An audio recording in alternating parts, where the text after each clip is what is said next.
Durante décadas nos han dicho, nos han repetido de mil maneras los efectos negativos de la denominada publicidad subliminal. ¿Acaso conocemos si esto es cierto? ¿Cuál fue la historia de dónde se originó? Ese es el tema que abordaremos en nuestro programa de hoy. Soy Dagoberto Páramo Morales y este es Marketing y Sociedad, donde lo cotidiano refleja lo que somos.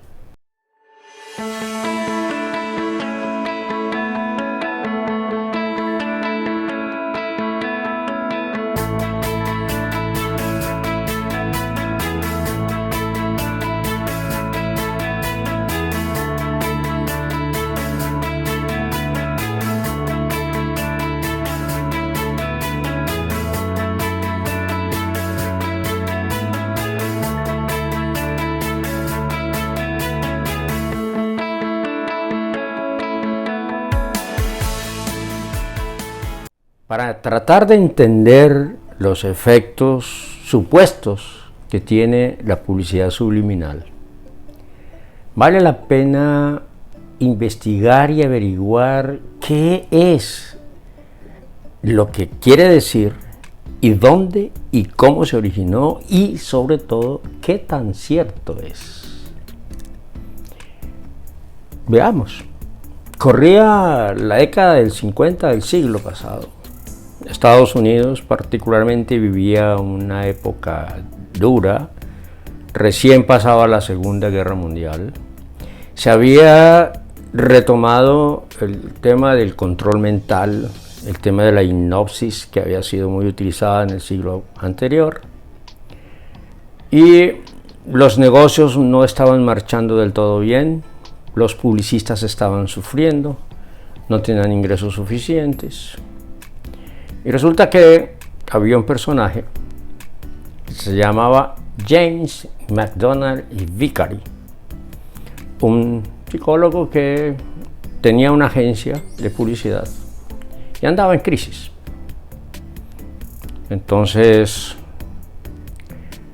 supuestamente hizo un experimento en un cine de Nueva York, Fort Lee se llamaba, y contó la historia siguiente. En la película denominada Picnic, donde estaba Kim Novak y William, su coprotagonista, que entre otras cosas se estaban enamorando en la historia, aparecen unos pequeños mensajes, 3 mensajes cada 5 segundos, según decía la historia, que decía hambre, popcorns, o sea, palomitas de maíz, y beba Coca-Cola. Estuvo la película, se terminó la película. Según las argumentaciones del señor Vicary, como consecuencia de ese experimento, el incremento de consumo de Coca-Cola y de palomitas de maíz había sido sustancial. Decía, por ejemplo, que el consumo de palomitas había incrementado como en un casi 58% y el de Coca-Cola un poco más del 18%. Hizo el escándalo merecido, diciendo que había encontrado el mecanismo a través del cual podía influir en el inconsciente de las personas, porque resulta que la publicidad subliminal permitía que el inconsciente capte lo que el consciente no capta. Resulta que se genera un revuelo en el momento, en la época, todo el mundo decía, pero aquí ¿qué pasó? Sin embargo, el presidente de la Psychological Corporation no estaba tan seguro de que eso fuera así. Entonces empezó a presionar al señor Vicary para que repitieran el experimento dado, según el señor Vicary, los enormes resultados. Y en 1962 el señor Vicari dio una entrevista en la revista Advertising Age y reconoció que él nunca había hecho nada. Sobre todo reconoció que él se había inventado las cifras de los efectos positivos del supuesto manejo inconsciente de las conciencias de los individuos. Incluso llegó a decir que lo único que él había hecho realmente era poner de moda una expresión como publicidad subliminal. Y esto es muy paradójico, porque incluso se han escrito muchas cosas para demostrar lo terrible que es la publicidad subliminal. Hasta el señor Vance Packard publicó un libro que se llama Hidden Persuaders, algo así, que fue traducido como la parte mala de la propaganda, demostrando lo malévolo que han sido las técnicas que ha utilizado el marketing para incrementar el consumo. Se han hecho decenas, diría centenas de experimentos y no hay hasta el momento ninguna evidencia contundente que diga que los seres humanos nos pueden manipular la conciencia a través de mensajes que nuestro consciente no capta, pero que nuestro inconsciente sí capta. Se han encontrado algunos elementos que vale la pena mencionar. Digamos que sí se ha descubierto que cuando usted tiene una predisposición por alguna razón o alguna experiencia pasada, digamos que hay algunos comportamientos que sí han sido influidos de alguna manera por lo que se ve, pero es muy difícil saber al público qué tan impactantes han sido estos mensajes que de manera subliminal envían al ser humano. Pero tal vez la degradación, por decirlo de alguna manera, mayor que ha tenido esta historia de la publicidad subliminal ha estado asociada a dos cosas fundamentalmente. Una, todo lo relacionado con el sexo.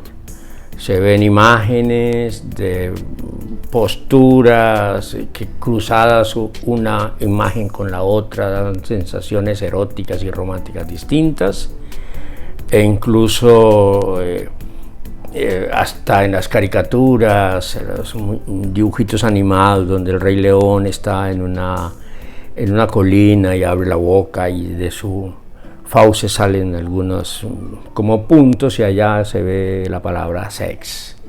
Es decir, hay una especie de búsqueda, digo yo, medio retorcida tal vez, para enfatizar que esto está desviando la mentalidad de los seres humanos hacia el tema sexual. Y el otro elemento, que incluso se dice que se ha trabajado en canciones que si se leen de para atrás hay todo un mensaje diabólico y estas cosas. Yo como académico, como investigador científico, les puedo asegurar que llevo años estudiando el tema y no hay hasta el momento evidencia clara, contundente, categórica, que diga que la publicidad subliminal sí es efectiva y que tiene un impacto directo, medible, alcanzable en las metas organizacionales. Alrededor de esto hay especulaciones, incluso de carácter religioso, de carácter antropológico, incluso político, para tratar de desnaturalizar algo que no ha tenido evidencia clara, como lo he señalado, que es un invento que hizo este señor Vicari y que el mundo le creyó tanto que se ha legislado en contra de la publicidad subliminal. En lo particular no creo que sea posible, sobre todo porque si eso fuese así, entonces usted podría como empresa, por ejemplo, si usted quisiera vender un producto para que la gente se adelgace, usted mandaría unos mensajes subliminales diciendo algo así como adelgácese, adelgácese, adelgácese, así en medio de la publicidad o en medio de la música, de tal manera que la persona no lo perciba conscientemente, sino que su inconsciente lo capte y en consecuencia actúe, y entonces la gente se adelgaza.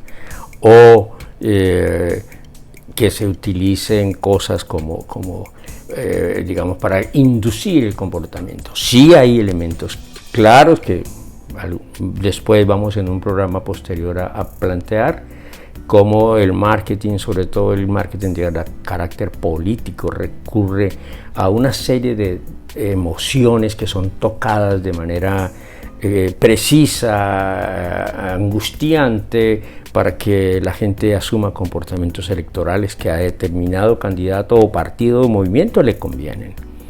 Pero de ahí a plantear que la publicidad subliminal es, primero, peligrosa, segundo, súper efectiva, es un poco despreciar primero la capacidad racional de los seres humanos y segundo, realmente la conciencia humana, sobre todo porque he venido diciendo en este canal que nosotros en marketing trabajamos para lanzar nuestras estrategias a un segmento de mercado para que ese segmento de mercado me escoja a mí, me prefiera a mí en lugar que mi competencia.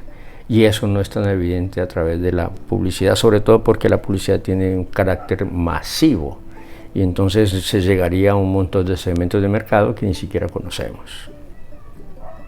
Así que los invito a que debatan, comprendamos realmente, sobre todo la historia, que son anecdóticas, parecen cuentos de hadas, lo de este señor Vicari, y sobre todo que él mismo lo reconoció.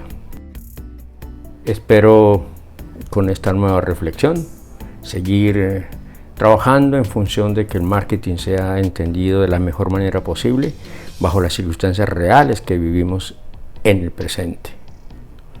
Les agradezco mucho que me hayan acompañado en este programa y espero verlos en futuras emisiones. Muchas gracias.